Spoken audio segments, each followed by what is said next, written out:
Masarap balik-balikan ang mga alaala ng ating kabataan. Mga pangyayaring minsan pala ay maging gabay sa ating kapalaran pagdating ng tamang panahon. Nanay, sama ako sa iyo sa Hacienda Miraviles. Ayan ka na noon, Lucia. Tapos, doon ka na naman tatambay sa punong balete. Ilang beses ko bang sasabihin sa iyo? Tanong ni Aling Wilma sa kanya.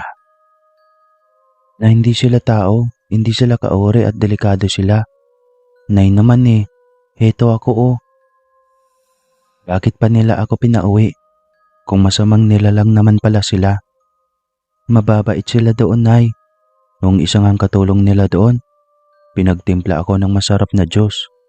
Sabi nila, wag lang akong uminom at kumain ng mga maiitim na kulay. Kwento ni Lucia sa ina. Lucia naman, nakakakilabot yung kwento mo. Pwede ba anak? Tumahimik ka. Dito ka na lang. Bantayan mo na ang kapatid mong bunso. Bili ng kanyang ina. Dismayado man ay wala siyang magawa. Nagtatrabaho na kasi sa lungsod ang kanyang ate Amelia. Kaya bilang pangalawa sa panganay, sa kanya na ipasa ang trabaho ng kanyang ate noon. Ang pagbabantay ng kapatid at trabahong bahay ay nakasalalay na sa kanyang balikat. Habang natutulog ang kanyang bunsong kapatid, ay naisipan niyang magwalis ng likod bahay.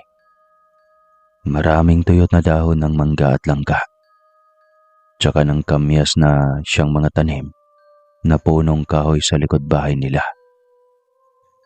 Hindi pa man siya nangalahati nang may maamoy siyang napakabango na tila ba ay bulaklak ng sampagita. Saan yun? Takang tanong niya. Wala silang tanim na mga bulaklak dahil walang hilig ang kanyang ina nun. Bagos ay mga puno na mga prutas ang nakahigiligan ng mga magulang niyang itanim. Kaya naman ang kanilang bahay ay hindi makita sa malayo dahil natatabunan ng mga punong kahoy at naging masukal ang paligid. Ang kanilang mga kapitbahay ay malayo pa at mahigit kumulang 500 metro ang layo. Minsan dadayo ang mga ito kapag may nakitang usok. Manghihingi ng apoy para makapagluto. Uso sa kanilang probinsya noon ang hingian ng apoy. Minsan naman na nagkakaroon sila ng magkapitbahay ng oras na magkapag-banding kung hapon ng Sabado. Minsan naglalaro, minsan ay naliligo sa batis. Ngunit napakadalang na mga ganong pagkakataon dahil madalas ay nakapokus sa sari-sariling hanap buhay. Muli na namang dumaan sa kanyang ilong ang napakabangong amoy. Sa pagkakataong iyan, ay halos hindi na yon umaalis. Kaya nagtaka na siya at inikot ang kanyang tingin sa buong paligid. Sa ilalim ng puno ng kamyas ay isang binatang nakatayo at nakangiting nakatitig sa kanya. Ngumiti rin siya dito pabalik habang nakatayo. Ilang sandali pa ay nasa harapan na niya ito. Matamang nakatitig sa kanya. Kaya nagkatitigan lang sila at halos ilang minuto rin bago magising ang kanyang diwa. Ikaw si Albos, ikaw yun. Ang nagdala sa akin sa ibang mundo. Yung malinis, maganda at kakaibang tanawin. Anya rito. Tama ka, Lucia. Ako nga ito. Dinalaw na kita kasi mukhang wala ka ng balak magpakita sa akin. Nako, hindi ko akalaing masusundan mo pa ako rito. At saka, hindi na ako pinapayagan ni nanay na sumama sa Hacienda Miraviles. Baka daw hindi na ako makakabalik. Wala naman akong intensyon na masama sa'yo. Gusto lang kitang makilala pa. Yun din ang sabi ko sa nanay ko. Kaso ay, alam mo naman ang mga nanay, sobrang abanse kong mag-isip. Pwede mo naman akong dalawin lagi dito kung gusto mo ng kausap. Nandito naman ako madalas sa bahay. Talaga, Lucia? Gagawin ko talaga yan. Sige ba? Nandito lang ako lagi. O di naman kaya ay sa paaralan. Salamat at binigyan mo ako ng pagkakataon na makipaglapit sa iyo. Sana hindi mo ko tatalikuran pagdating ng araw. Uwi ka nito na tilabay. Minsan nang nadismaya sa larangan ng pakikipaglapit sa isang mortal. Mabait ka naman, Albos. Bakit naman kita tatalikuran? Asahan mong magiging magkaibigan tayo hanggang sa huli. Hindi natin tatalikuran ng isa't isa hanggang sa huli. Pangako, Albos. O siya, tumabi ka muna dahil taptapusin ko muna itong pagwawalis ko. Tapos na, hindi mo na kailangan pang gawin. Sagot ng binatilyong engkanto. Ang galing. Paano mo nagawa ang bagay na iyon? Manghang tanong ni Lucia. Ngumiti lang ito sabay pinag-cross ng dalawang kamay sa ibaba ng dibdib. Nako, may kapangyarihan ka pala. Bigyan mo ko. Gusto ko rin magkaroon ng magic. Inosente niyang hiling sa binatilyo. Hindi pwede, pero kaya kitang bigyan ng yaman. Gusto mo bang maging mayaman kayo? Siyempre, Albos. Sino ba naman ang ayaw na maging mayaman? Ngumiti ito at may dinukot mula sa bulsa nito. Pagkatapos ay may inaabot sa kanya. Isang batong kumikinang nakasinlaki nang hinlalaki ng daliri sa paa. Ano ito? Ang ganda naman nito, Albos. Aniya, habang iniabot ito ng binatilyo sa kanya. Halos ayaw na niyang kumurap. Sobrang namanga siya sa bagay na iyon na buong buhay niya ay noon lang niya nakita. Isang diamante o diamond na isang matigas at makinang na mineral. Ito ay ginagamit sa paggawa ng alahas. Ayon sa karamihan, may simbolong kahulugan ng yaman, katatagan na tulang hanggang pag-ibig. Sa maraming kultura, ang diamante ay tinuturing na simbolo ng pag-ibig at kasal. Ito rin ang ginagamit sa mga singsing ng pangkasal dahil sa katangian ng mineral na kakaiba. Oo, maganda talaga yan, kaya mahal ang ganyang uri. Ibigay mo sa mga magulang mo yan, magiging mayaman na kayo. Nako talaga. Salamat, Albos. Gusto ko sanang magkaroon ng asyenda. Sana mabili namin ang asyenda Miraviles. Yun talaga ang gusto mo? Oo, doon kaya tayo unang nagkakilala. Ngumiti si Albos nang marinig yon. Ibig sabihin ay binigyan ng halaga iyon ni Lucia. Kaya gagawa ito ng paraan para mapunta sa pamilya ni Lucia ang nasabing asyenda. Dahil natuwa ako sa kahilingan mo, gagawan ko ng paraan para mapasa inyo ang asyenda. Talaga? Paano? Gulat na tanong niya. Ako ang bahala, basta maghintay ka. Hindi tayo aabot sa 1 taon. Makukuha natin ang gusto mo, pangako iyan. Tuwang-tuwa siya sa ipinangako ng binatilyong engkanto. Nalilibang na siya sa pakikipag-usap dito at hindi niya na napansin ang pagdating ng kanyang ama. Lucia, sinong kausap mo? Tagang tanong ni Mang Tomas. Si Albos po tay, kaibigan ko. Pakilala niya sa binatilyong engkanto. Saan? No, tumatanggap ka na ng manliligaw? Ay hindi po tay, kaibigan ko po si Albos. Saan nga? Ayan nga tatay. Sabay turo sa kinatatayuan ni Albos. Diyos ko anak, nababaliw ka na ba? Talipasan ka ba ng gutom? Tatay naman. Hindi niya natapos ang kanyang sinabi. Nanghilahin siya ng kanyang ama papasok ng bahay. Hindi na siya nakapagpaalam pa kay Albos. At ang ipinagtataka niya ay kung bakit hindi ito nakikita ng kanyang ama. Tatay, maniwala ka. Ito nga may binigay na diamante daw ito. Ibenta na raw natin para iayaman na tayo. Wika niya sabay abot ng mamahaling mineral sa kanyang ama. Nagulat ito at hindi makapaniwala. Sa laki at kinang nito ay tiyak ang kanyang ama na isa itong tunay. Di ba tatay, magandang bagay na ito? At sabi niya, mahal daw ito kaya subukan mo nang dalhin sa sanglaan tatay. Utos pa ng dalagita. Tila na intriga si Mang Tomas sa sinabi ni Lucia. Kaya mabilis itong nagbihis ng maayos na damit para pumunta ng bayan. Hindi nga ito binigo ni Lucia. Dahil nang sinuri ito sa sanglaan, ay napag-alaman ni Mang Tomas na sobrang laki ng halagang kapalit ng bagay na ito. Hindi na nga nag-alinlangan pa si Mang Tomas. Agad niya itong binenta. Pag-uwi nito ay saktong naroon na si Aling Wilma at saktong kumakain ng merienda sa hapon ang buong pamilya. Ang madalas nilang merienda na nilagang saging at minsan naman ay kamote.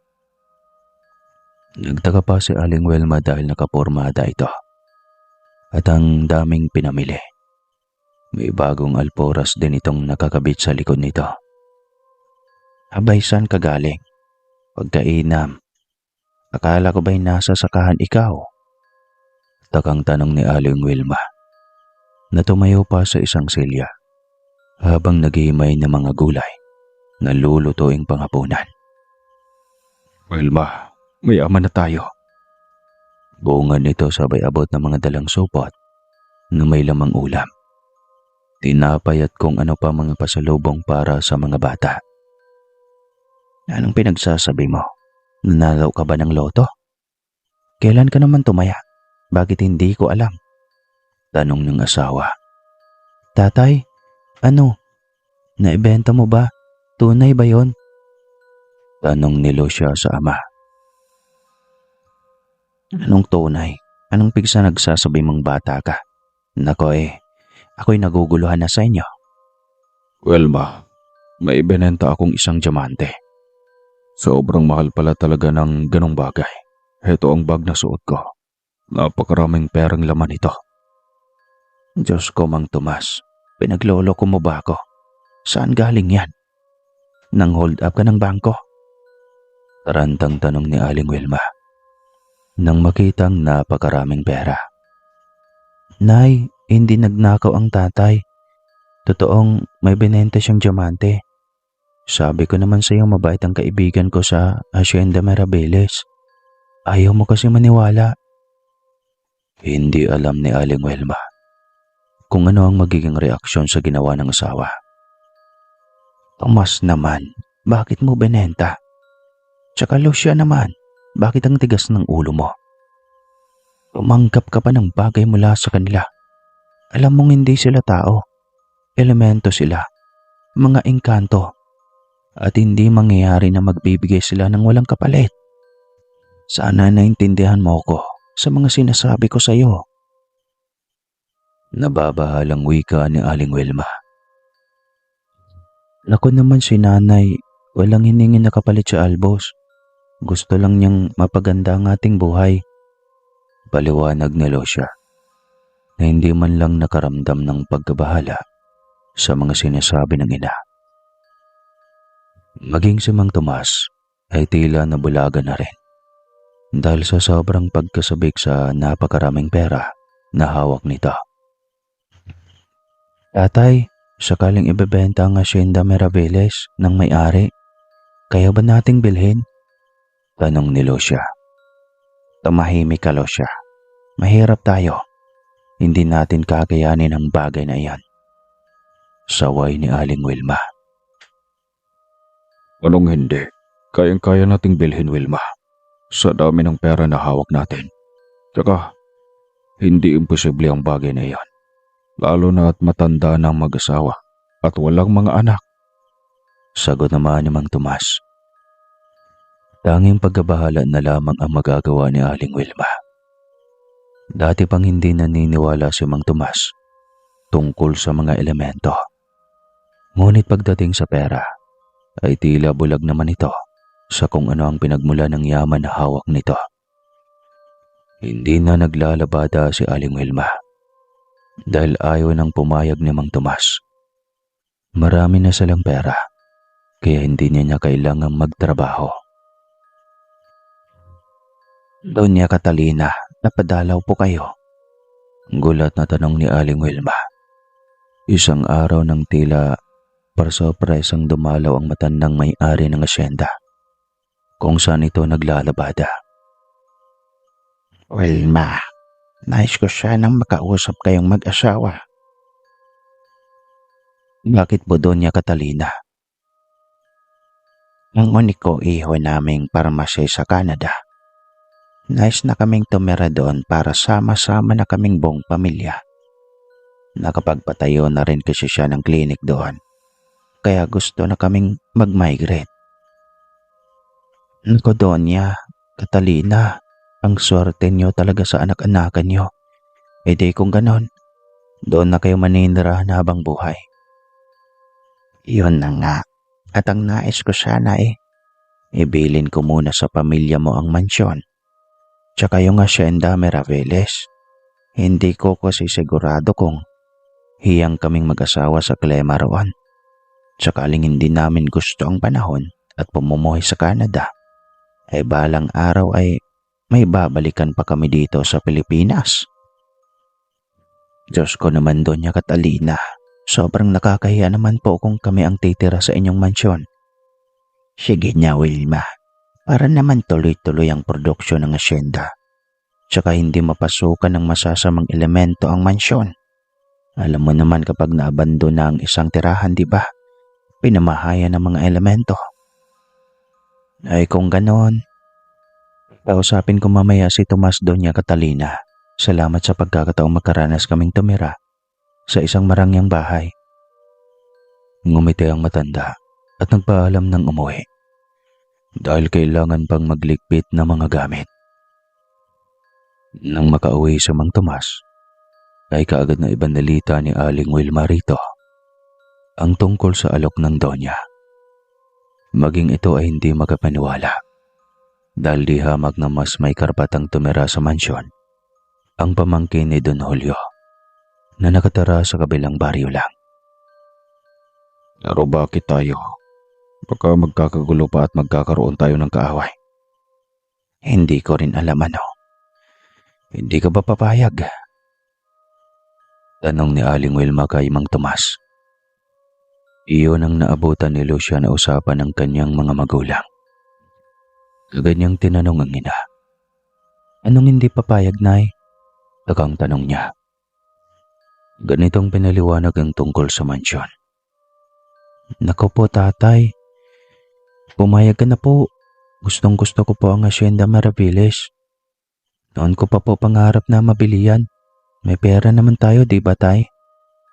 Ay, hindi binebenta ng matanda. Sakali daw na ayaw nila ang Canada at hindi sila hiyang doon, ay may babalikan pa sila. Paliwanag ng ina. Dismayado si Lucia, ngunit laban na rin.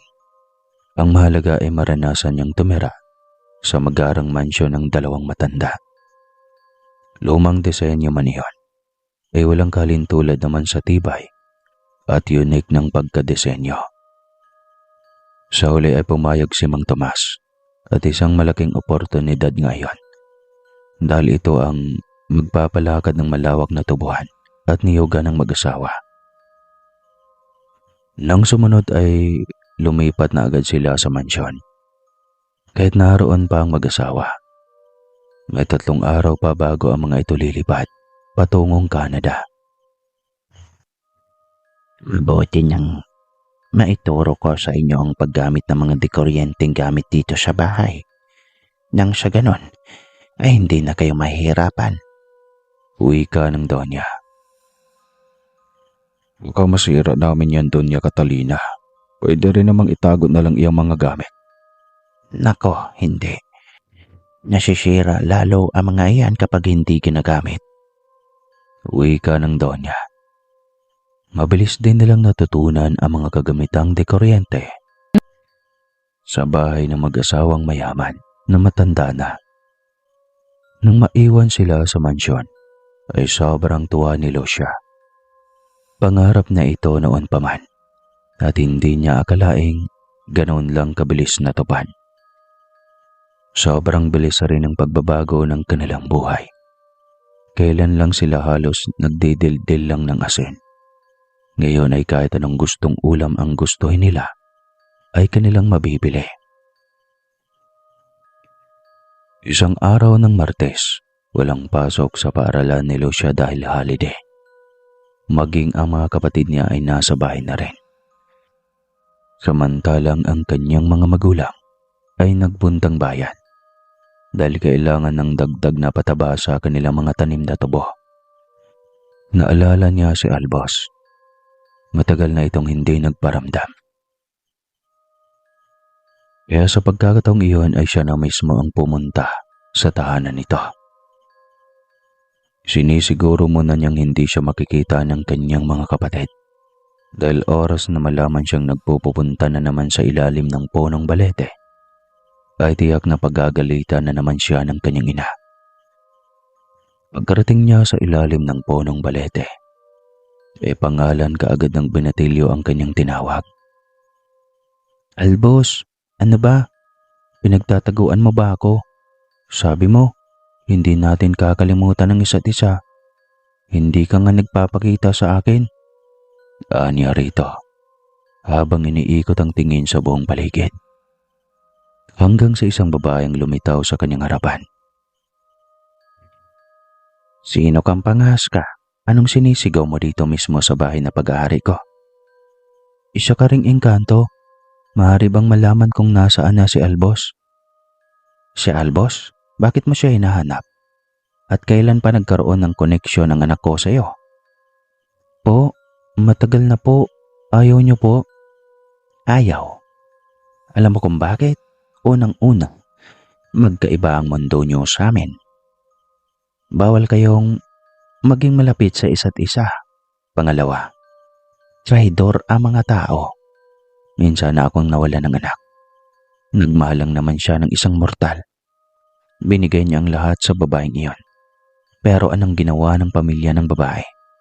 Pinatay nila ang anak ko. Tumawag sila ng albularyo at sa pilitang binawi ang babaeng nagkusa namang sumama sa anak ko.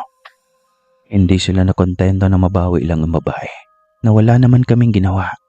Hindi sila nakontento sa pagbawi dahil pinatay pa nila ang anak ko. At hindi ko matatanggap ang pangyayaring iyon sa buong buhay ko. At ikaw? Yaman din naman na nandito ka.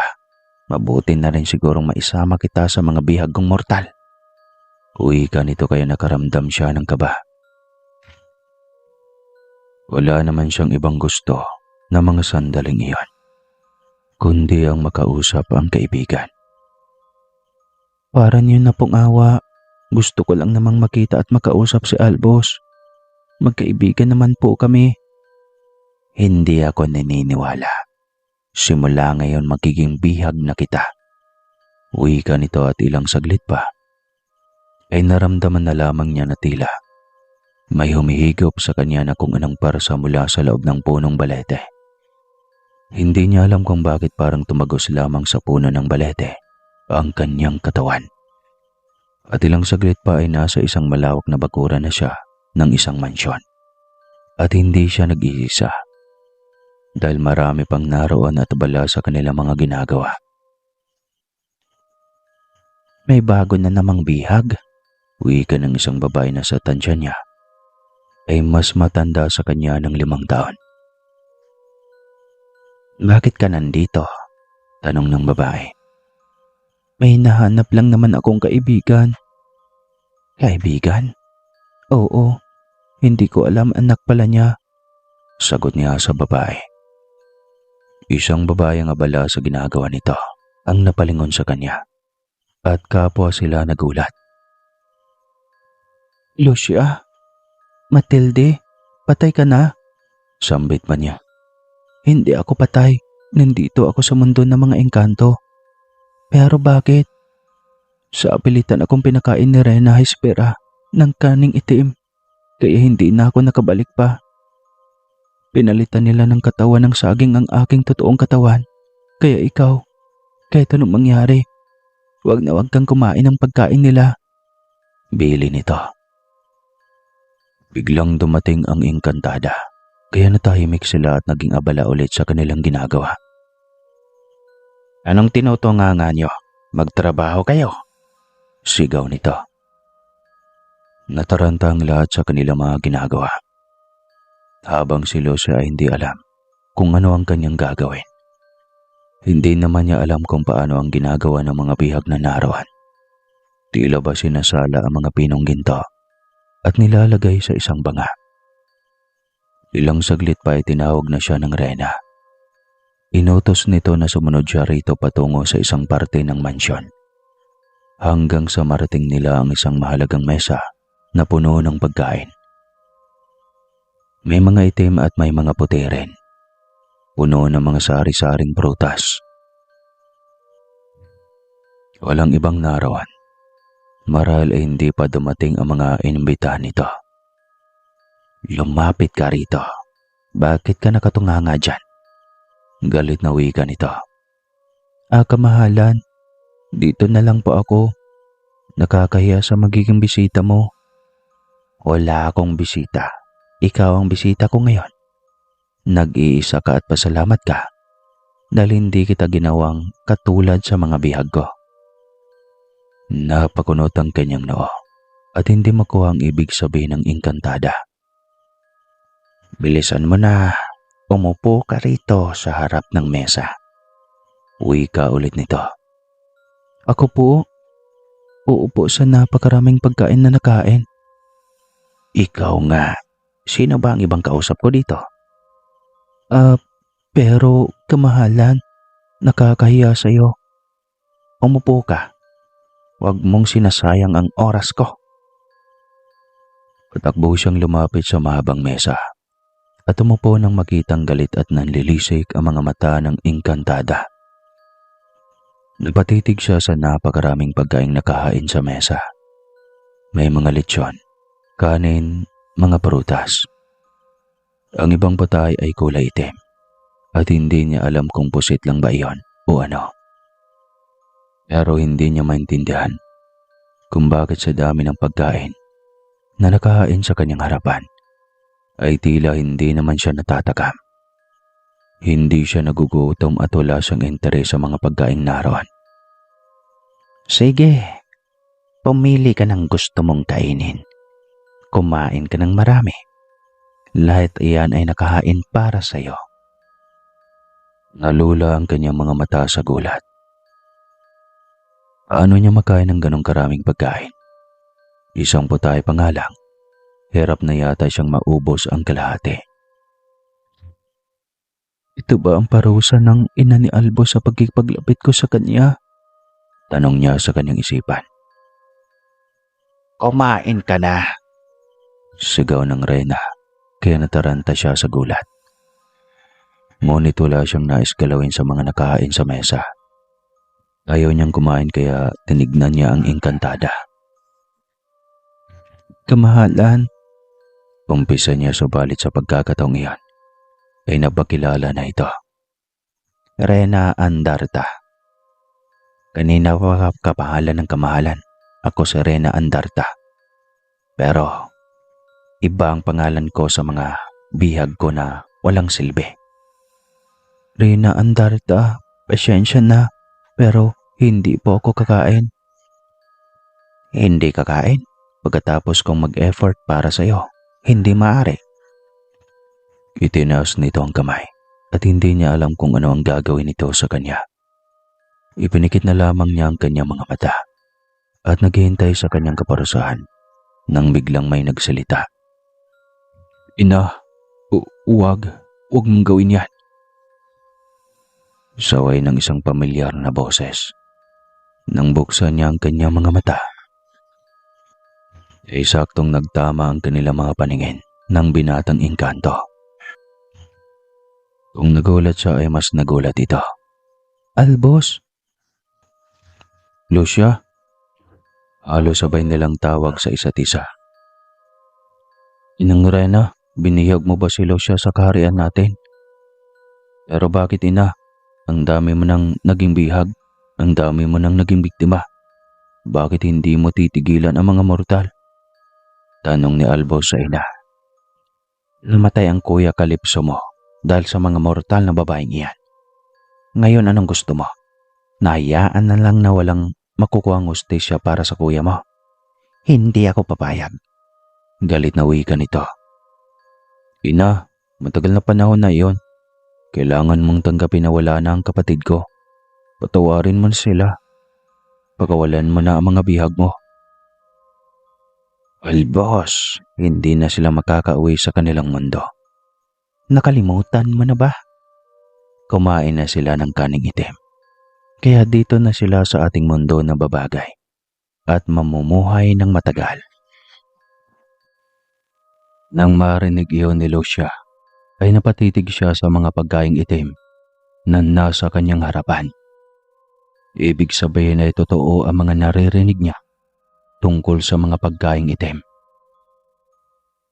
At ngayon lang niya napagtanto kung gaano ba katotoo ang buhay at pamumuhay ng mga elemento kagaya nila Albos. Humakbang palapit sa kanyang arena. Napatingala siya nito at nilabanan ang matalim na titig ng rena. Ikaw babae, kumain ka. Dahil kagaya nila, hindi rin ako papayag na makabalik ka pa sa inyong mundo. Uwi ka nito. Hindi maaari na. Hindi ako papayag. Hindi mo pwedeng hawakan ang buhay ng mga bihag mong mortal. Lalo na si Lucia. Sagot ni Albos sa ina. At ano ang gagawin mo ha, Albos? Sosuwayin mo ako. Bakit ka ba umuwi? Ang sabi ko doon ka muna sa bahay ng kapatid mong babae. Paano ka nakawala sa kanya? Galit na tanong nito. Nagmakaawa ako kay Ate Lumina at naawa siya sa akin kaya pinayagan niya akong umuwi. Matagal na kaming hindi nagkita ni Lucia. Namimiss ko na si Lucia, ina. Gusto ko siyang puntahan. Yun pala ay ginawa mo siyang bihag. Ang sabi ko sa iyo, hindi ka pwedeng magmahal ng mortal. Bakit bang tigas ng ulo mo? Inang Rena, babait si Lucia. Hayaan mo na lang kami. Hahayaan ko lang kayo kung magiging ganap ng katulad natin ang babaeng yan. Pag napapayag mo siyang kumain ng pagkaing itim, di malaya ka nang ibigin siya. Papayag na ako maging karelasyon mo ang babaeng yan. Isang lang naman ang nais ko, Albos. Ang masigurong ligtas ka at may nahal ka ng isang nilalang na pinili mong mahalin. Minsan akong nawala ng anak, kaya hindi ko hayaan na may mawala pa sa akin. Hindi mo pwedeng gawin kay Lucia ang bagay na iyan, Inang Rena. Hayaan mo siyang magdesisyon. Mamahalin niya ako sa paraang gusto niya at hindi dahil sa napilitan lang. Tila lumuwag ang kanyang dibdib nang marinig iyan. Namimiss na niya ang kanyang mga magulang. Patiyak siyang hinahanap na siya ng mga ito. Bahala ka sa buhay mo, Albos. Kung magiging bigaw ka at talunan pagdating ng araw, huwag na huwag kang iiyak sa harapan ko. Hindi na rin kita tutulungan pa. Banta ng Rena. Hindi ako iiyakin na. Hindi ako hingi ng tulong sa iyo. At lalong hindi ako magmamakaawa para tulungan mo. Maaari mo na ba kaming iwanan, ina? Walang magawa ang ina nito, kundi ang lumayo sa kanila. Bakas ang tuwa sa mukha ni Lucia at napatayo ito at patakbong lumapit kay Albos upang yakapin ito. Salamat, Albos. Akala ko talaga tuluyan akong hindi makakauwi sa amin. Namimiss ko na ang aking mga magulang at mga kapatid. Anya rito. Pasensya na, Lucia. Hindi ko alam na ito ang ginawa ng ina sa iyo. Huwag kang magalala. Makakauwi ka na sa mga magulang mo. Makapiling at makausap mo na silang muli. Talaga, Albos. Salamat naman. Anya, habang bumibitiw mula sa pagkakayakap dito. Pero pwede ba akong humiling sa iyo? Oo naman, Albos. Ano ba yon? Pwede ba kitang makasama kahit saglit sa pamamasyal? Tila nag-aalangan itong hiling. Yan lang pala. Oo naman, Albos. Bakit hindi? Nito. Sobrang nagpasalamat ito sa dalaga dahil sa oras na inilaan niya para dito. Hindi ka magsisisi dahil sobrang ganda ng aming lugar. Kapag nakikita ang aming paligid, ay siguradong mapapahanga ka. Uwi ka nito. Galabas nila ng malaking mansyon ay diretso sila sa magarang kotse na nakaparada sa kanilang harapan. Kakaibang uri ng sasakyan. Alintulad ito ng makabagong sasakyan ng sikat na artistang si Vice Ganda. Ang isang mamahaling Tesla Cybertruck na nagkakahalaga ng ilang milyon.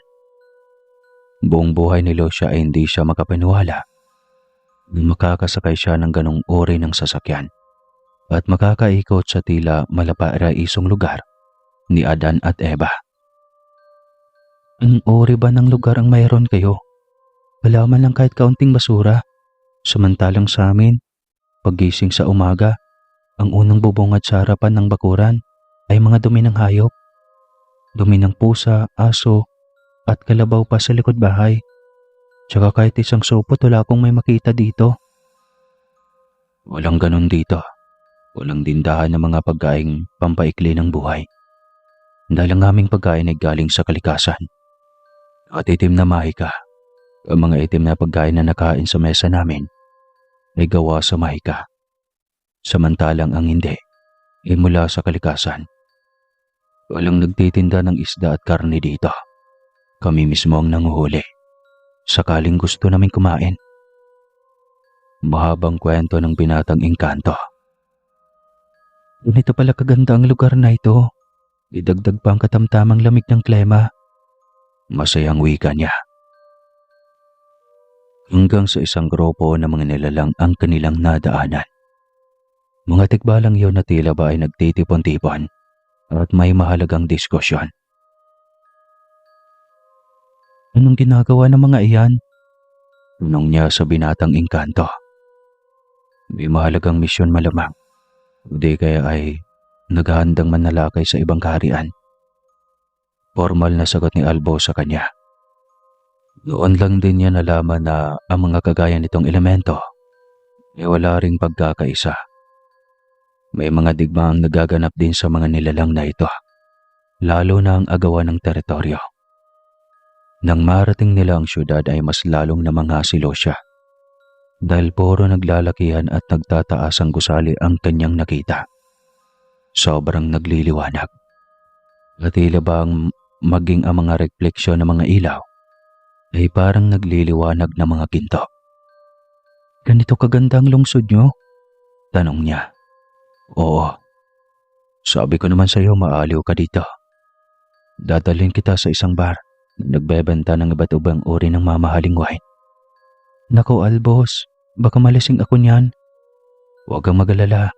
Hindi nakakalasing ang mga wine dito. Iba-iba ang kulay at lasa at level ng tamis. At sinisiguro ko sa iyo na dito mo lang matitikman ang napakasarap at mamahaling wine sa buong buhay mo. Litaan niya nito. Bigla siyang napaisip. Pagkain din kaya ito ng mga engkanto. Baka dahil dito ay hindi na siya makakauwi pa ng kanilang bahay. Makakauwi pa ba ako kapag iinom ako ng sinasabi mong wine? Hindi niya mapigilang tanong. Oo naman, galing sa kalikasan ng mga wine na iyan. Kaya hindi mo kailangang mag-alala. Ihatid kitang ligtas sa inyong mundo. Pangako iyan. Napangiti siya ng sobrang tamis dahil sa ipinangako ng binata. Pagdating sa loob ay nag-order agad ito. Inaabot sa kanya ang isang kopeta na may lamang kulay na berde na wine. Itsura pa lang ay natatakam na siya. Nang dumimdim siya ng kaunti, ay tila nabitin ang kanyang lalamunan. Kakaiba ang sarap at tamang sinabi ni Albos. Hindi lang masarap dahil sobrang sarap. Agad niyang inubos ng tungga iyon. Napatawan na lamang sa kanyang binata nang makita nito ang kanyang ginawa. Ginawa mo namang tubig iyan. Natatawang wika nito. Pasyensya na, mas masarap pa sa Diyos na tinitimpla sa amin eh. Anya, malayong malayo, sinasabi ko sa iyo eh. Uwi ka ng binata. May ibang uri ng wine pa itong pinatikim sa kanya. Tuwang-tuwa siya habang umiinom, ay nakasalang ang mga tugtuging malalamyos na hindi niya maintindihan ang lyrics. Subalit napakasarap sa kanyang tenga. Tila wala namang pakialam ang mga naroon sa kanila. May mga sariling mundo rin ang mga ito. Katulad ng mga mortal ay pangkat-pangkat rin ang mga ito. Subalit hindi ang mga ito maingay. Formal na nag-uusap at seryoso sa isa't isa. Kakaibang karanasan iyon para kay Lucia. Ang makasama ang ibang uri ng nilalang. Napagtanto niyang mas nakakatakot pa ang kanyang mga kauri kaysa sa mga ito. Matagal silang nakatambay roon bago tuluyang magdesisyon si Albos na uuwi na sila. Parang ayaw na rin umalis na Lucia roon dahil sobrang nalibang siya sa pagkikinig ng musika at panonood ng mga nilalang sa paligid na sobrang napakamasayahin. Habang binabagtas ang daan pauwi sa bahay nila Albos, ay biglang naitanong ni Lucia kung ihahati na ba siya nito sa kanilang bahay. Bigla ring na-miss ni Lucia ang antigong mansyon ng matandang mag-asawa na inihabilin sa kanilang pamilya. Ihahatid kita sa inyo, kaya huwag kang mag-alala. Uwi ka nito. Pasensya na, Albos. Sadyang namimiss ko lang din ang aking pamilya. Hinging paumanhin niya rito. Naintindihan kita, Lucia. Ganyan naman talaga. Kahit sa mundo namin ay mahalaga rin ang pamilya. Kaya naiintindihan kita. Uwi ka nito. Habang nag-uusap ay hindi nila napansin na malapit na sila sa mansyon. Tumigil mismo sa harapan ng mansyon ang sasakyan ni Albos. At nagulat na lamang si Lucia nang sabihin nitong pwede na siyang bumaba. Nang silipin ng dalaga ang labas ay nagulat siya nang makita ang antigong mansyon ni Doña Catalina at Don Julio. Paano nangyari yun? Gulat na tanong ni Lucia. Ngumiti lamang si Albos habang nakaharap sa kanya. Bakit? Ayaw mo pa bang umuwi? Tanong ng binata. Siyempre gusto. Namimiss ko na ang mga kapatid ko. Kaya salamat, Albos. Magkikita pa tayong muli. Uwi ka niya. Asahan ko yan, Lucia. Oo naman. Sige na, paalam na muna. Anya at bumaba na ng sasakyan. Dali-dali siyang pumasok sa loob ng malaking bahay. Pagpasok niya ay bumungad kaagad ang kanyang malungkot na ina na nakapamintana at nakatingin sa malaking puno ng balete sa likod ng malaking bahay ng Hacienda Mirafiles. Mabilis na itong nilapitan at tinawag. Nanay, nandito na po ako. Hinihintay mo po ba ako, Nay? Tanong niya rito. Diyos ko, Lucia, ikaw ba yan? Gulat na tanong nito. Opo, Nay. At hindi po ako dumaan sa puno ng balete. Hinatid ako ni Albo sa kanyang sasakyan. Anya. Nangilabot si Aling Wilma nang marinig iyan. Diyos ko, anak. Sinong Albos ang sinasabi mo? Kaibigan ko po, Nanay. Siya po ang tumulong para makawala ako sa kanyang ina. Alam mo bang maraming bihag doon ang kanyang ina? At ang isa doon ay kapitbahay natin dati. Kwento niya. Kunento pa niya lahat dito kaya mas lalo itong nag-alala. Kala namin hindi ka na namin makikitang muli, anak. Na-report na namin sa mga pulis ang tungkol sa iyo. 2 linggo ka nang hindi nakakauwi. Kwento ng kanyang ina. 2 linggo agad? Gulat na tanong niya. Oo, ang tatay mo halos hindi na makapagtrabaho ng maayos. Yun nga, nangangayayat na sa sobrang pagkabahala niya. Halos ayaw nang kumain. Sinisisi niya ang sarili niya dahil sa pagkawala mo. Kawawa naman si tatay. Bakit naman niya sinisisi ang kanyang sarili? Dahil sa natanggap nating yaman, inakala niyang ikaw ang kapalit sa bagay na iyon. Mabait si Albos, Nay. Hindi siya gagawa ng masama sa akin. Gusto kong puntahan ng tatay. Huwag ka nang lumabas pa, Lucia. Dito ka na lang. Mamaya nariyan ang tatay mo. Pero Nay, anak, ayaw ko mawala ka sa paningin ko. Natatakot akong mawala ka ulit. Umiiyak na nitong sambit. Nahabag ang kanyang loob ng marinig iyan. Wala na siyang magawa pa kundi ang umupo kaharap ang nakakaawang ina. Tila ba may trauma na ito sa kanyang pagkawala. Pasensya na nanay, hindi ko akalaing ganon katagal akong nawala. Parang ang bilis ko lang namang naroon. Anya. Hindi pa man nakakasagot si Aling Wilma nang biglang pumasok si Mang Tomas. Bit-bit ang isang buwig ng hinog na saging. Wilma, ito may Lucia anak. Gulat na sambit nito. Tatay, opo, nandito na po ako. Anya sabay tayo at patakbong lumapit sa ama. Diyos ko, Wilma. Nandito na ang anak natin. Umiiyak na wika nito sabay yakap ng mahigpit sa ama. Nung buong akala namin ay hindi ka na namin makikitang muli, Lucia. Ang sabi ng karamihan, maraming nawawala sa lugar natin at ang balete sa likod ng mansyon na ito ang siyang portal ng mga engkantong labas-masok sa ating mundo at nang bibiktima ng mga taong nais nilang dalhin sa kanilang mundo. Mahabang kwento ni Mang Tomas. Totoo ang kwento, Tomas. Sinabi ni Lucia na maraming tawang naging bihag doon. Kasama na ang ating kapitbahay dati. Bakit hindi na lang natin sunugin ang baleteng iyan? Perwisyo pa yan sa atin. Wika ni Aling Wilma. Nay, wag. Kawawa si Albos. Mabait naman siya, Nay. Huwag niyong kunin ang tirahan niya. Baka baalang araw hindi natin alam. Ibabalik na pala ng Rena ang mga bihag niya.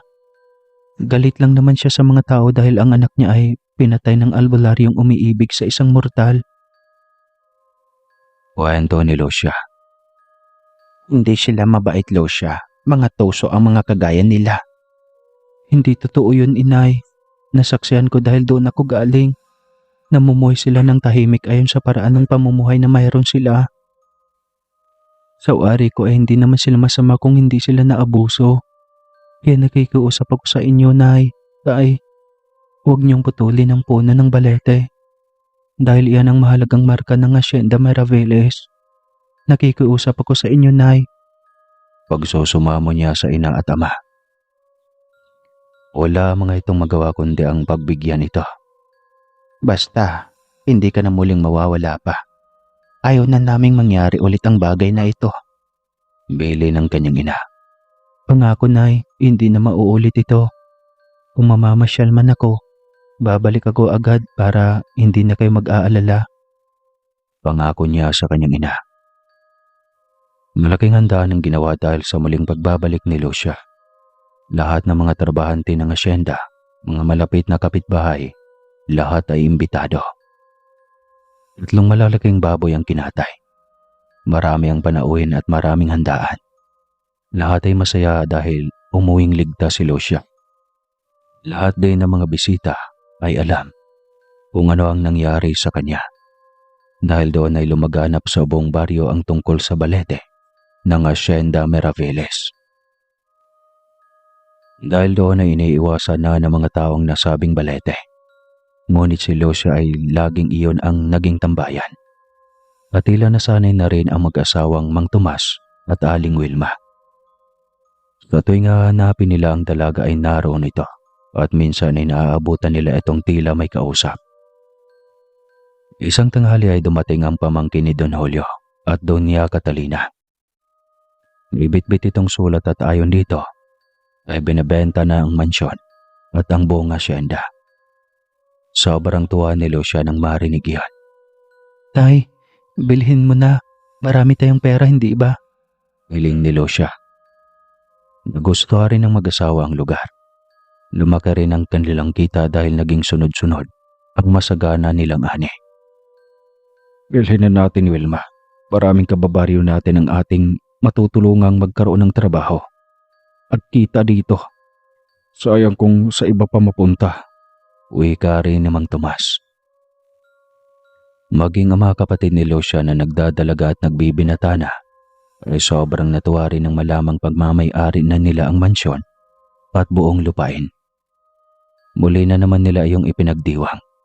Parang kailan lang habang tinatanong nila ang dating buhay. Hindi sila makapaniwala sa biglang pagbabago na iyon. Marami ang naniniwala na dahil iyon sa engkanto na nabighani at umibig kay Lucia. Halos lahat ng mga taga-baryo, binata man o matanda, alam ng isang engkanto ang manliligaw ni Lucia. Kaya iyon ang prediksyon ng lahat na siyang dahilan ng pagyaman ng kanilang pamilya. Totoo din naman, dahil sa ibinigay na diamante ni Albos, ay nabili nila ang mansyon at buong asyenda sa Meraviles sa tamang halaga. At aminado sila na sobrang nag-iba ang kanilang pamumuhay simula nung lumaganap sa buong lugar na sila na ang bagong may-ari ng asyenda. Naging respetado na rin sila. Siguro nga ay iba ang nagagawa ng pera at ang respeto ng tao nakadepende sa antas ng pamumuhay mo. Habang masaya ang lahat sa kainan, ay nandoon naman si Lucia sa puno ng balete. Nakipag-usap sa binatang engkanto. Salamat Albos ha. Hindi ko akalaing magiging totoo ang sinasabi mong gagawa ng paraan na maging sa amin na ang buong asyenda at mansyon. Bungad niya sa binatang engkanto. Maliit na bagay lang naman itong hinihiling mo, Lucia. At masaya akong nakikita na maligaya ang buong pamilya mo. Dahil sa iyo yan, Albos. Ano bang maikaganti ko sa kabutihan mo sa aking pamilya? Wala naman akong hinihiling, Lucia. Ang matutunan mo lang akong mahalin ng totoo. Iyon lang, masaya na ako. Ngumiti siya dito. Naging totoo naman ako sa iyo, Albos. Kaso hindi ko kayang iwanan ng pamilya ko para sumama sa mundo mo, Albos. Sana maintindihan mo yun. Malungkot na ngumiti ang binata sa kanya. Naintindihan ko. Pero sana darating ang araw na pipilian mo ng sumama sa akin. Maghihintay naman ako. Nito. Sobrang bait at maintindihin mo, Albos. Sana hindi ka magbago. Sana lang din ay hindi ka makalimot sa pangako mo, Lucia. Siyempre naman, Albos. Nakakangiting sagot niya. Nang marinig ni Lucia ang tawag ng kanyang ina, ay nagmadali na siyang nagpaalam kay Albos. Magkita na lang tayo sa susunod na araw, Albos. Tinatawag na ako ni nanay. Alam niya sa binatang engkanto. Alis na siya nang salubungin siya ng kanyang ina. Anak naman marami kang bisita sa loob. Tapos nandito ka na naman nagtatago sa ilalim ng punong balete. Halika na. Iyaya ng kanyang ina. Tahimik siyang nakasunod sa kanyang ina. Papasok ng mansyon. Diretso sila sa mahabang mesa kung saan naroon ang mga importanteng bisita ng kanyang ama. Siya pala ang panganay mo, Kuya Tomas. Saad ng isang binatang si Fernando. Oo, Fernando. Si Lucia ang aking panganay na anak. Ang ganda mo, Pia. Di joke lang. Napakaganda mo, Lucia. Una nito. Hindi naman po. Nahiyang sagot ng dalaga. Pasensya na, Fernando. Mahiyain kasi itong panganay namin. Noong bahay lang ito at katunayan ay hindi na siya nakapagkolehiyo dahil ayaw niya. Kwento ni Aling Wilma. Ayos lang naman yun, Ate Wilma. Ang mga babae naman ay dapat nasa bahay lang. Wika ni Fernando. Tama yan. Kapag nag-asawa ang isang babae, dapat nasa bahay na lang siya, nag-aalaga ng mga bata. Wika rin ng isang asyenderong taga-kabilang baryo. Idara nito ng kanyang ama. Tahimik lang si Lucia at tila walang pakialam sa usapan ng magkakaibigan. Ngunit bigla siyang tinawag ng kanyang ama. Lucia, kilala mo ba itong si Fernando? Tanong nito na medyo nakainom na rin. Hindi po, tatay. Naku anak, siya lang naman ang may-ari ng asyenda sa karatig sa atin. Alam mo bang isa rin siyang ininyero, anak? Bukod ba dyan ay kita mo naman, hindi ba? Napakagwapong lalaki at makisig at siguradong mabait. Tatay naman, lasing na po kayo eh. Anak, nagpaalam sa amin si Fernando na ligawan ka. Total naman ay dalaga ka na naman at nasa tamang edad na. Bakit hindi mo na lang subukan na mahaling si Fernando? Sabat din ng kanyang ina. Nanay naman. Sige na, Lucia. Handa kong patunayan sa iyo na mahal kita. Sabat na rin ng binata. Paiwan na muna namin kayo para magkapag-usap naman kayo ng masinsinan. Pare, lipat na lang tayo ng mesa. Yaya namang tumaas sa kapwa niya hasendyero. Maging si Aling Wilma ay nagpaalam rin sa dalaga. Ayaw sana ni Lucia ngunit nakiusap ang kanyang ina. Nakausapin ito ng maayos. Walang magawa ang dalaga kundi ang tahimik na umupo sa tapat ng binata. Alam niyang nakatitig ito sa kanya, kaya hindi siya gumalaw at nakatulala lang sa kung saan siya kanina pa nakatingin. Huwag ka sanang matakot sa akin, Lucia. Hindi naman ako masamang tao. Uwi ka nito. Pasensya na, Fernando. Kasi hindi naman ako sanay na may kausap na ibang tao. Lalo na at katulad mong lalaki. Ganoon ba? Dadalasan ko na lang ang pagbisita sa iyo dito. Total, naka-vacation leave naman ako ngayon ng 1 buwan. Ibig sabihin ay mahaba pa ang mga araw na magkasama tayo. Uwi ka ng binata. Alanganin siyang sumagot. Hindi niya alam kung ano ang magiging reaksyon. Kung tatapatin niya ito na ayaw niya ng manliligaw, may tiyak na magagalit sa kanya ang kanyang ama at ina. Hindi naman kita pipilitin na mahalin mo agad ako. Kung iyan ang kinakatakot mo, Lucia, handa akong maghintay. Kapag handa ka ng magmahal, narito pa rin ako. Sinisiguro ko sa iyo ang bagay na yan. Uwi ka ni Fernando. Alanganin siyang nagpasalamat dito. Hindi niya alam kung matutuwa ba siya o kaya ay malalagay lang siya sa alanganin. Paano si Albos? Tiyak siyang hindi iyon papayag na may isang binatang mortal na manliligaw sa kanya. Naguguluhan tuloy siya kung ano ang kanyang maging desisyon. Hinayaan na lamang niya ang binata. Kapag may lakas na siya ng loob na tapatin ito, ay tsaka na lamang niya gagawin. Hanggang sa palalim na ang gabi at puro buhay pag-ibig lang ng binata ang bukang bibig nito. Kung paano ito iwanan ng nobya. Kung paano ito naloko. Na sana ipapaako dito ang ipinagbubuntis ng nobya na hindi naman pala ito ang ama. Naawa rin siya sa naging kwento ng buhay nito. Ngunit hindi pa rin ang awa ang maging susi para maging malapit ang loob niya rito. Naiilang pa rin siya sa binata. Nang maramdaman nito na tila wala siyang interes sa mga kwento nito at napansin na rin ang kanyang antok, ay maggalang na itong nagpaalam. Maging sa kanyang ina ay nagpaalam na rin ito. Balik ka ulit bukas, Fernando. Bilin dito ng kanyang ina. Parang gusto niyang mapaikon sa nanay niya. Ito pa mismo ang humiling sa binata na bumalik kinabukasan. Kung pwede lang niyang sawayin ang ina. Dismayado siyang humiga sa kanyang kama.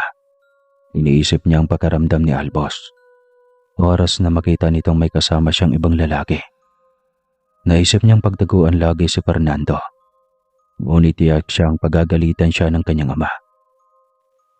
Kinabukasan, inutusan siya ng kanyang ama na pumunta sa bayan para mamili ng sariwang isda at karne. Gapasan ng tubo kaya kailangang pakainin ang kanilang mga gapasero. Pasasalamat na rin sa mga ito dahil kung hindi sa mga katulad nilang nagtatrabaho sa ilalim ng araw, ay hindi magiging matagumpay ang pagpapatakbo ng asyenda. Labas pa lang siya ng bahay nang biglang may dumating na isang owner type jeep na halatang mamahalin at nakadesenyo pa na para sa mga lubak-lubak na kalsada at pwedeng gamitin sa pag-ikot sa asyenda. Malayo pa lang ay nakatingin na ito sa kanya. Masama ang kutob niya. Tiyak na may iaalok ito sa kanya dahil inilang hakbang lang nito ang kanyang kinaroroonan. Mukhang may lakad ka, Lucia. Halika, sasamahan kita para hindi ka na mahihirapan. Alok nito. Naku, huwag na. Baka maabala pa kita. Hindi. Sabi ko naman sa iyo, hindi ba? 1 buwan akong nakabakasyon. Kaya lahat ng araw sa buong buwan ay ilalaan ko sa'yo. Bakit sa akin? May mga magulang ka rin, kaibigan. Baka mamaya magalit sa akin dahil ginawa mo akong priority. Hindi naman. Maintindihan nila ako. Lagpas na kasi ako ng kalendaryo at medyo pressure na rin. Hinihinga na rin ako ng apo nila mama. Hindi siya nakakabaw sa naging reaksyon ng binata. Baka mamaya pati siya ay ma-pressure din. Nang makaakyat siya sa sasakyan nito, ay wala sa sariling napatingin siya sa kinaroroonan ng puno ng balete. Hindi sinasadyang nagtama ang kanilang tingin ni Albos. Napatingin siya kay Fernando habang binubuhay nito ang makina. Gusto niyang magpaalam dito para bumaba. Ngunit nang lumingon siyang muli sa puno ng balete, ay wala na ito. Bigla siyang nabahala at hindi mapakali. Napansin ito ni Fernando kaya tinanong siya nito. Ayos ka lang ba, Lucia? Masama ba ang pakaramdam mo? Mga tanong nito. Yumuko lamang siya at umiling. Nang makausad ang sasakyan ay muli na naman siyang lumingon sa kinaroroonan ng balete. Nang mapansin ito ni Fernando ay tumawa ito. Alam ko ang kwento tungkol sa pagpunta mo sa mundo ng mga engkanto. Totoo ba yon? Nagulat siya sa naging tanong ng binata. Hindi niya alam kung paano sagutin at kung ano ang isasagot. Huwag kang mag-alala, Lucia. Kahit maraming nawiwarduhan sa iyo, kahit iniisip ng iba na nababaliw ka, kahit ano ka pa, mamahalin pa rin kita. Bigla siyang napabusangot sa sinabi ng binata. Inakala ba nitong nababaliw siya? Hindi siya kumibo at wala siyang reaksyon sa sinabi ng binata.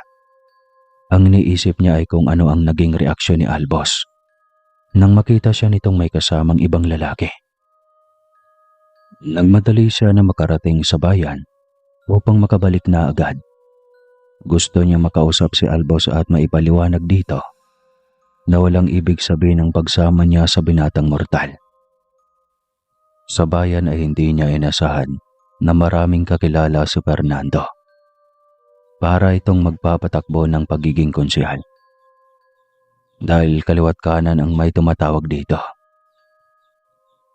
Tahimik ka lang pala, akala ko tatandang binata ka. May isang napakagandang dilag ka naman palang nabingwit. Uwi ka ng isang lalaking may edad na. Pangiti-ngiti lang si Fernando habang dinadaanan ang matanda. Tila ba ramdam na ramdam nito ang sinasabi ng matanda. Gusto tuloy niya itong batukan. Inakala ng mga tao na syota siya nito. Gayong hindi pa nga siya pumapayag na manligaw ito sa kanya.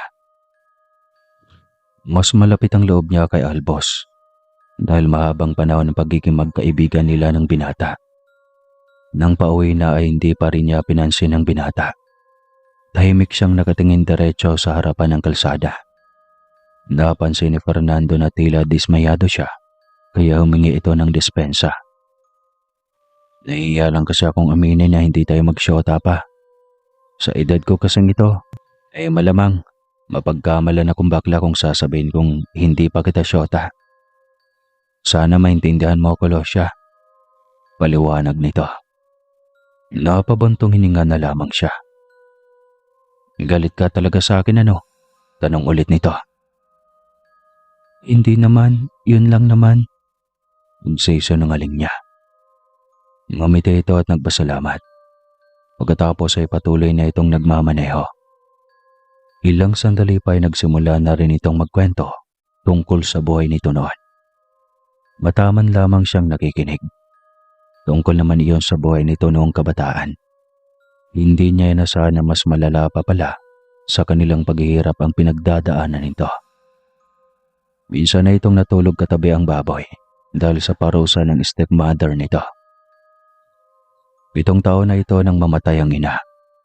At sa edad ding iyon ay nag-asawa ulit ang ama nito. 3 buwan lang buhat nang mamatay ang ina nito, ay nakahanap agad ang bago ang kanyang ama.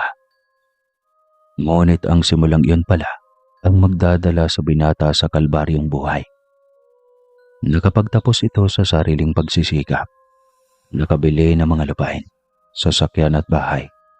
dahil sunerteng nagkaroon ng sunod-sunod na malaking proyekto. Sa kwentong iyon ng buhay ng binata ay tila naintig ang kanyang damdamin. Unti-unti niyang hinangaan ang buhay na mayroon ito. Grabe naman pala ang mga pinagdadaanan mo, anya rito. Oo, kaya halos namandang binata na akong walang jowa. Katulad ng mga nakikinig ngayon, di joke lang. Joke lang baka totohanin niyo. Kasi una sa lahat ay gusto kong masiguro na ang babaeng magiging kapareha ko sa buhay ay kawangis ko rin sa mga bagay na gusto kong marating at maging ng aming mga anak. Pero mataas ang pinag-aralan mo. Ako walang natapos. Kaya imposibleng ako ang babaeng hinahanap mo. Hindi naman ako naghahanap ng professional. Ang hanap ko ay ang babaeng mahal ko. Tanggap ako at higit sa lahat, mabuting ina ng aking mga anak. Hindi babaeng nakakapit sa akin dahil lang sa yaman na mayroon ako. Gaya na lang ng ex kong batugan. Salita niya ng binata. Naantig masyado ang kanyang puso sa kakaibang pagkatao ni Fernando. Hindi niya akalaing makukuha nito ang kanyang atensyon. Buong buhay niya ay noon lang siya nagkaroon ng panahon na makipag-usap sa isang lalaki at sa isang matino at puno ng pangarap na binata. At hindi lang ito kung ano o sino lang, dahil manliligaw niya ito. Biglang naging magulo ang kanyang puso at isipan. Paano si Albos? Paano ang mga pangako niya rito? Pagdating sa bahay ay tinulungan pa rin siya ni Fernando na buhati ng mga pinamili papasok sa mansyon. Inakala niyang aalis na ito, ngunit nag-alok pa rin ito ng tulong. Nako Fernando, wag na. Kayang kaya ko na to. Alam ko naman, pero bigyan mo naman ako ng pagkakataong maipatikim sa iyo ang pinakapaboritong menu ko na tinulang isda. Yung may dahon ng kangkong. Yak na masasarapan ka maging ang mga gapasero, lalo na at pagod sila. Nako talagang kailangan nila ng maraming sabaw. Litanya pa nito. Napangiti na lamang siya at pumayag na rin sa alok nito. Ang bilis nitong kumilos at ilang sandali lang ay natapos na agad nitong magluto. Tikman mo na, ngiting wika ni Fernando. Agad siyang nagsandok ng sabaw at tinikman iyon. Napapikit pa siya para namnamin ang totoong sarap nito. Napadilat muli ang kanyang mga mata sa sarap ng sabaw ng tinulang isda ni Fernando. Grabe, napahanga mo ako ng sobra. Kalain mo yun, napakagaling na inyero na. Magaling pang magluto. Grabe namang kakayahan yan, Fernando. Sinalaw mo naman lahat. Puri niya dito. Umislap sa tuwa ang mga mata ng binata. Ilang sandali lang ang lumipas ay nagsedetingan na ang mga kapasero para mag-almusal. Maging sa paghanda ng pagkain ng mga ito ay katulong si Fernando. Hindi nito pinabayaan ang dalaga. Mas lalong napahanga si Lucia ng palihim sa binata, ngunit hindi siya pwedeng magpahalata. Kailangan na rin niyang makausap si Albos dahil paniguradong nagtatampo ito sa kanya. Buong maghapon siyang naging abala kaya alas 6 ng hapon na siyang nakapunta sa puno ng balete. Agad niyang tinawag si Albos, ngunit hindi ito sumasagot. Hindi naman niya pwedeng lakasan dahil oras na may makarinig na iba ay aakalaing nababaliw na naman siya. Tinawag niyang muli ang binatang engkanto, ngunit hindi ito nagpakita. Laglag ang kanyang mga balikat pauwi ng mansyon. Isa lang ang sigurado siya sa mga sandaling iyon. Galit ito sa kanya. Pag-uwi niya sa bahay ay nadatnan niya ang kanyang nanay na nanginginig sa lagnat. Maging ang kanyang ama ay ganon din. Agad niyang pinainom ang mga ito ng gamot, ngunit hindi man lang tumalab. At tila mas lalo pang nagbabaga sa init ang katawan ng kanyang ama at ina. Tingin ko hindi normal na laglat lamang ang kanilang dinaramdam, ineng. Wika ng matandang lalaki na isa sa mga kapasero nila ng tubo. Anong ibig niyo pong sabihin, Lolo? Papatignan na lang natin sila sa albularyo. Wika pa nito. Iniling niya ito na maghanap at dalhin sa mansyon dahil mahihirapan siya kung siya mismo ang magdadala sa kanyang mga magulang sa bahay ng albularyo. Mabilis namang nakabalik ang matanda dala ang albularyo. Hindi pa man gaanong matanda. Malayo pa lang ay iba na ang tingin nito sa kanya. Hindi na lamang niya iyon pinansin. Lalo na at diretso rin itong tinignan ng magulang niya. Hindi ito mapalagay at sa kanya pa rin laging nakatitig. Kaya nilapitan na niya ito para tanungin. May problema ba, Manong Ben? Nag-aalangan niyang tanong. Lucia, ikaw lang ang susi ng paggaling ng iyong mga magulang. Uwi ka nito. Bakit ako? Dahil humaling sa iyo ang binatang engkanto na may gawa nito sa iyong mga magulang. Agad pumasok sa kanyang utak si Albos. Ito lang naman ang engkantong may espesyal na trato sa kanya. Pero napakabait nito. Ito lagi ang kanyang parating kasama. Kaya hindi siya naniniwala na magagawa nito ang bagay na iyon. Nais ko siyang makausap. Mabait siya kaya hindi ako naniniwalang magagawa niya ang bagay na ito sa mga magulang ko. Sige Lucia, tatawagin ko na ngayon ang engkanto na yan. Kausapin mo siya. Sagot ng albularyo. Pagkatapos ay nag-usal ito ng proteksyon bago tinawag ang elemento. Nais kang kausapin ng babaeng kinahumalingan mo. Lumapit ka. Wala akong gagawing masama sa'yo. Sigaw ni Mang Ben. Ano pa ang kailangan mo sa akin, Lucia? Tanong nito. Ngunit boses lang ang naririnig ni Lucia. At tanging silang dalawa lang ng albularyo ang makakarinig. Nasaan ka? Gusto kitang makita. Tanong niya ulit. Hindi na kailangan. Ayaw kitang makita. Albos, bakit ka ba nagagalit sa akin? At bakit pati sila nanay nadamay? Dahil sila ang gustong makipaglapit ka sa lalaking iyon. Kaya mo nagawang sirain ang pangako mo sa akin na dapat ay tayo lamang.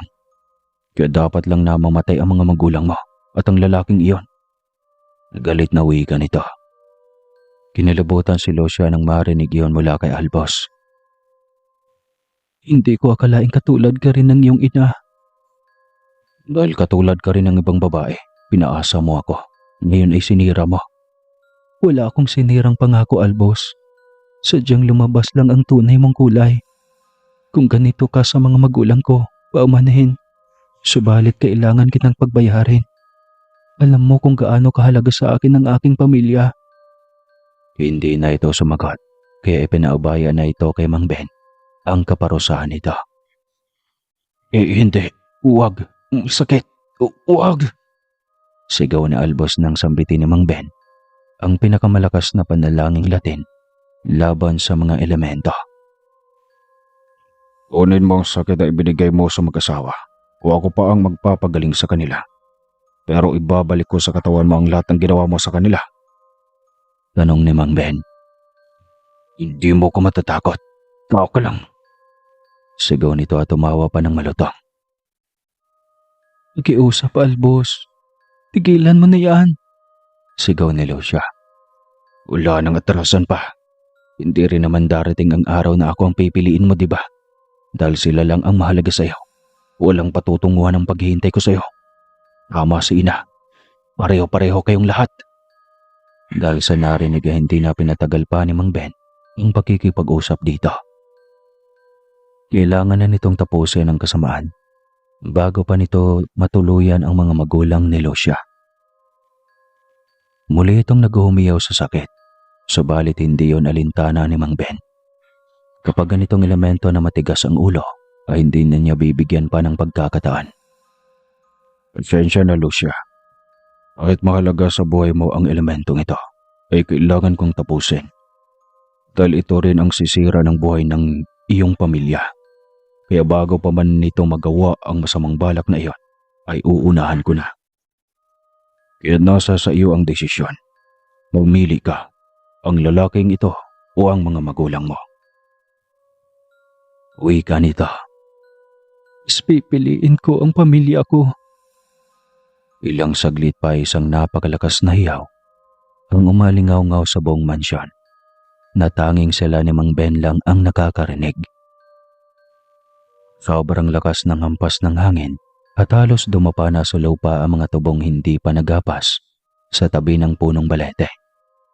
Nagkalat rin ang mga dahon ng balete at tila ba dinadaanan ng ipo-ipo. Ilang saglit pa ay nagising na ang mga magulang ni Lucia na tila ba walang nangyari. Wala ang mga itong maalala. Bukod sa pangyayaring halos sabay silang mag-asawa na sumakit ang ulo at nanlamig ang buong katawan. Puntareya kayo ng elementong manliligaw ni Lucia. Buti na lang hindi kayo pinuruan. Balak yatang takutin lang si Lucia para sumama sa kanya sa kanilang mundo. Kwento pa ni Mang Ben. Aba ay hindi ako papayag. Reaksyon ni Mang Tomas. Hindi rin mangyayari pa ang bagay na yan. Napatay ko na ang engkantong yan. Sagot ni Mang Ben.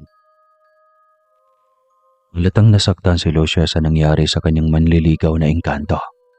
Ngunit nalapitan ito ni Aling Wilma. Anak, kailangan mong maintindihan na hindi kayo nakalaan sa isa't isa. Ayaw naming mawala ka sa aming tabi. Pero Nay, nakalimutan mo na ba? Siya ang dahilan kung bakit ganito karangya ang pamumuhay natin ngayon. Siguro nga ay naging instrumento siya ng ating pagyaman.